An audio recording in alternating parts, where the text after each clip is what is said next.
Olá a todos vocês, espero que vocês estejam bem. Nesse momento a gente vai ler um pouquinho da Bíblia.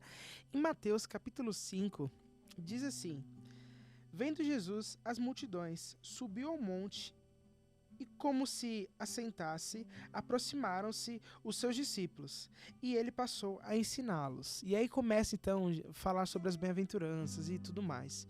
Eu acho interessante porque eu peguei um texto aqui, mas a gente poderia pegar vários outros textos onde Jesus estava andando, ensinando, fazendo várias coisas, e nesse processo sempre tem uma multidão cercando Jesus, querendo tocar em Jesus, querendo conversar com Jesus, receber os milagres que ele tem. Mas eu acho muito interessante tudo isso, por quê? Porque muitas vezes a multidão, ela vai até Jesus para ouvi-lo, ouvir aquilo que ele tem para dizer, e também para receber os milagres. Então a multidão lida com Jesus dessa maneira. Muitas vezes a multidão, ela vai lá simplesmente pensando, eu quero receber alguma coisa de Cristo e tudo mais. Mas eu acho interessante porque isso é simplesmente estar na multidão e viver em multidão, vamos dizer assim, é simplesmente um primeiro passo dentro de um relacionamento com Deus. Porque Cristo, ele não quer que nós simplesmente sejamos uma multidão que está ali a todo tempo só para ouvir, receber milagres e depois ir embora. Cristo, ele quer que todos nós sejamos discípulos de fato.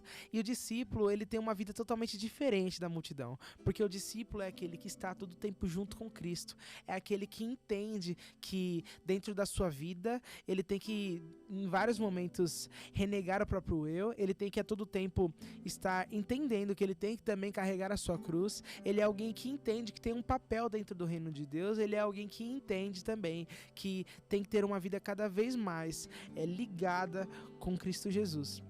Eu acho interessante porque a multidão, em muitos momentos, ela até se relaciona de alguma maneira com Cristo, mas a multidão, ela não é constante. A multidão, em vários momentos, ela foge.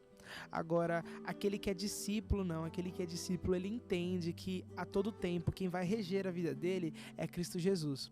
O discípulo é aquele que entendeu que uma vida de discipulado é uma vida onde há disciplina, e há disciplina aos pés da cruz, e há disciplina perto de Cristo, porque é aquele que fala.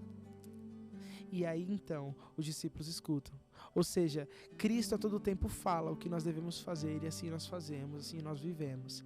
Cristo, ele a todo tempo nos chama para viver de uma maneira muito mais relevante, e aí sim nós podemos então viver uma maneira muito melhor do que aquilo que a gente tem vivido.